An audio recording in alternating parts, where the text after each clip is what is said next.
sight. Look, can't you see the light? Nibiru is coming.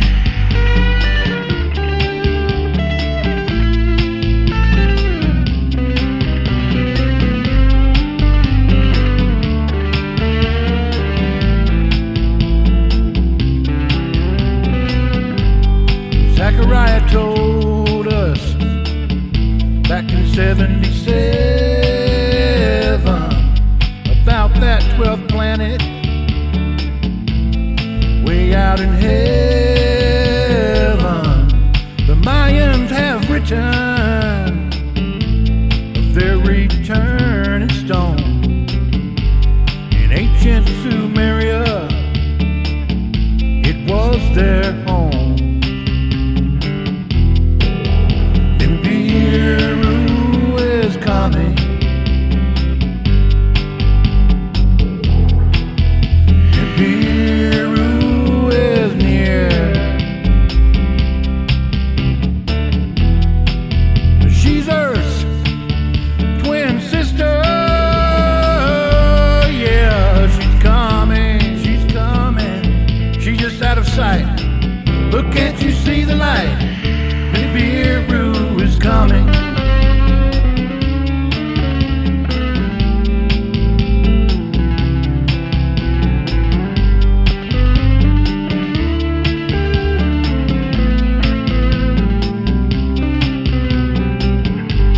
The Anunnaki shall return for peace or for war, and mankind must stand firm through the light and the dark. Nibiru is coming.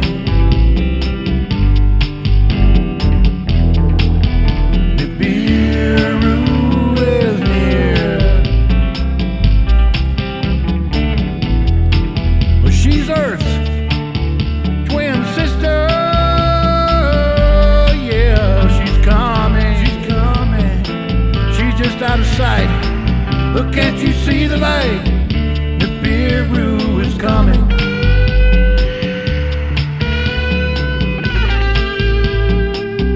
Nibiru is coming.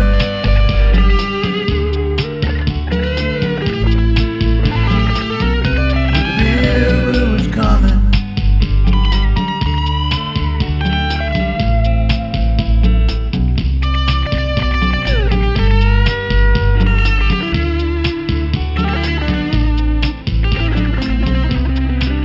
So while we all went about our lives yesterday, we came very close to a catastrophic event here on planet Earth, and we didn't know about it. It turns out we just missed getting hit by an asteroid, a piece of solid rock, roughly the size of a 10-story building.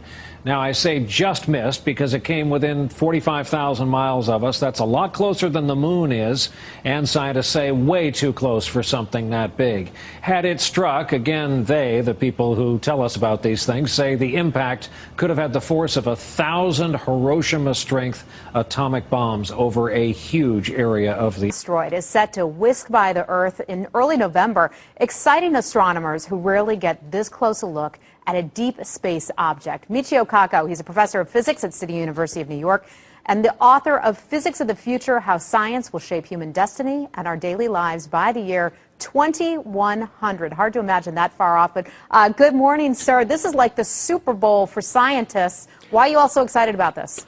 Get ready for a close encounter like we've never had before with an asteroid. We're going to get up close and dirty with an asteroid 1,300 feet across. Now get this, for the first time in history, we have advance warning of an asteroid this big coming this close to the planet Earth. All right, let me back you up for 1 second because you described a size that is very, very big. Folks think of this as the size of an aircraft carrier coming what's relatively close to the planet.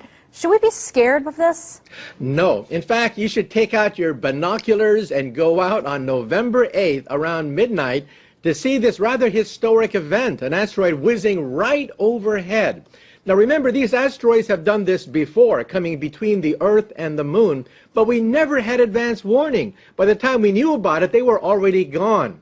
This time, we're getting cameras ready, telescopes, radar. We're going to photograph every single inch of that asteroid. It's one of the closest encounters we've ever had, including our space program. All right, other than being cool to see, what do we actually learn from it? Well, asteroids are a problem because this one could become a city buster perhaps centuries from now, capable of wiping out New York or Los Angeles within a matter of minutes. So that's why we have to track these things. We have to understand what they're made of, and one day, perhaps understand how to blow one apart or push one out of the way. All right, well, we do not want to be hit by one. One apparently hit Siberia back in 1908. Of course, none of us remember that one. Michio Kaku, thank you so much. It leaped out at me. The first was his reference, his very strange reference to personnel off planet. Why didn't you just say the guys and gals in the space station? Do we have NASA personnel other places in the solar system? Good question. Was that a hint to a secret aspect? It's a very curious phraseology, and by looking at this, when you see the video, of course, the visual is an important part of the story. His body language, I mean, you obviously watched it. What did you think of his body language? I thought the whole thing was weird. Well, there's a context. I mean, we've gone through a hell of a spring.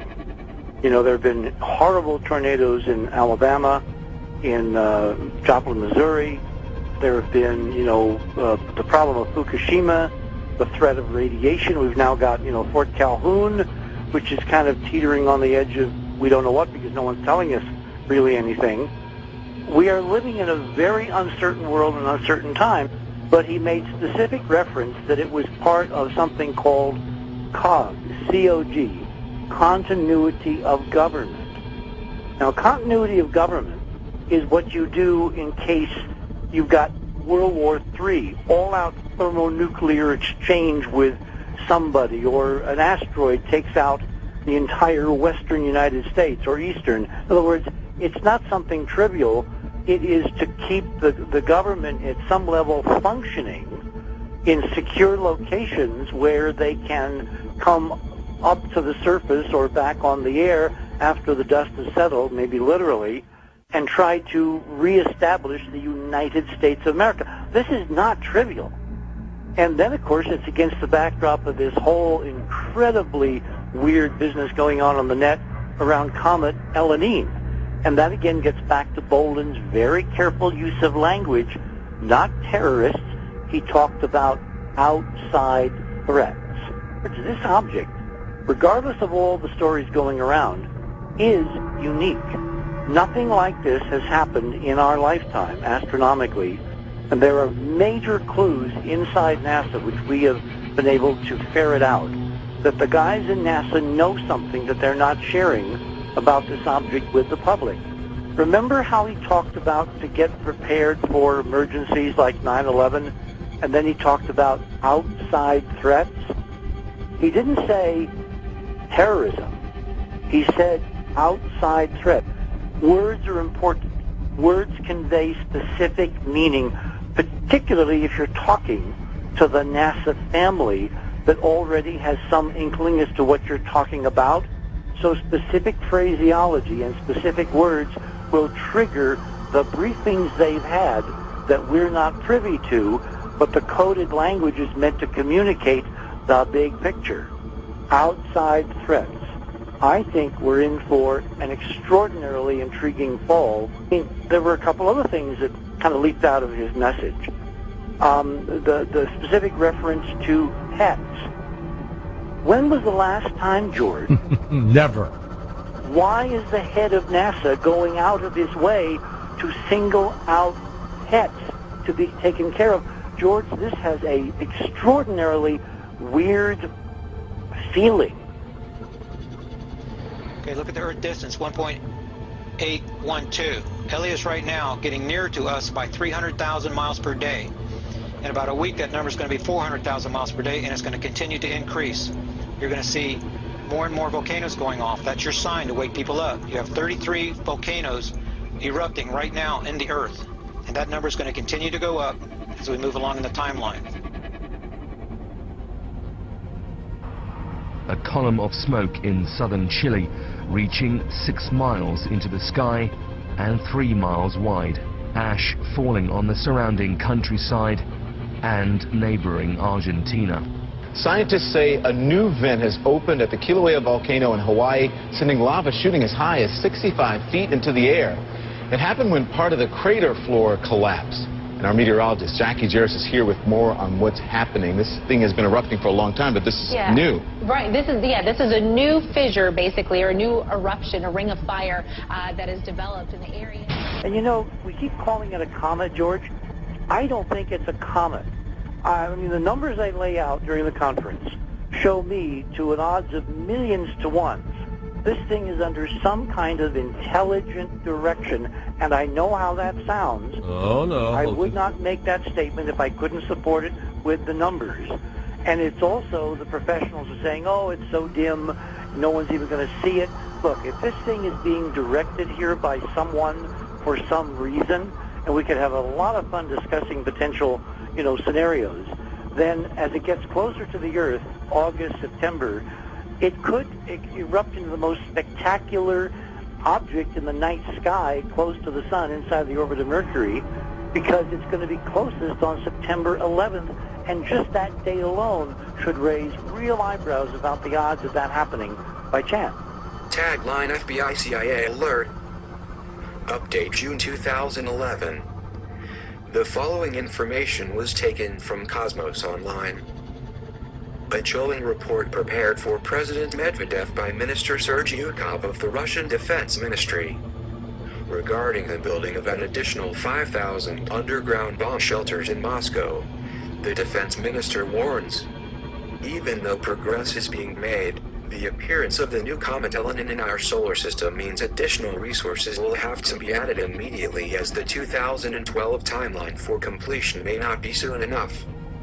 Sparking fears, Minister Sergei Yukov says in this report, quote, based upon the new orbit calculations for comet Elenin, it appears in all likelihood that this celestial object is under some type of intelligent control and will approach Earth much closer than originally thought this coming fall season.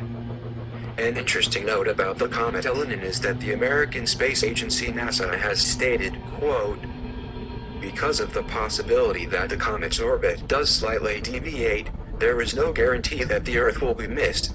Comet Elenin was discovered by scientist Leonid Elenin on December 10, 2010. Comet Elenin was traveling very near the ecliptic plane at more than 4 astronomical units from the Sun and was headed inbound towards Earth.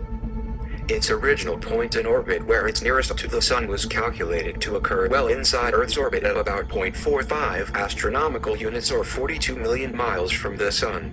This was to occur on or about the 5th of September 2011, making it visible to the naked eye in the pre-dawn skies in the constellation of Leo. Most ominous in the minister's report is his assertion that the comet Elenin appears to be in direct contact with the mysterious Jupiter-sized planet discovered beyond the orbit of Pluto, which also is headed inbound towards our Sun. End of Cosmos Online information. These reports may spark increased hopes and beliefs in the possibility that the intelligence controlling these monumental events are none other than Almighty God and the foretold kingdom of Christ predicted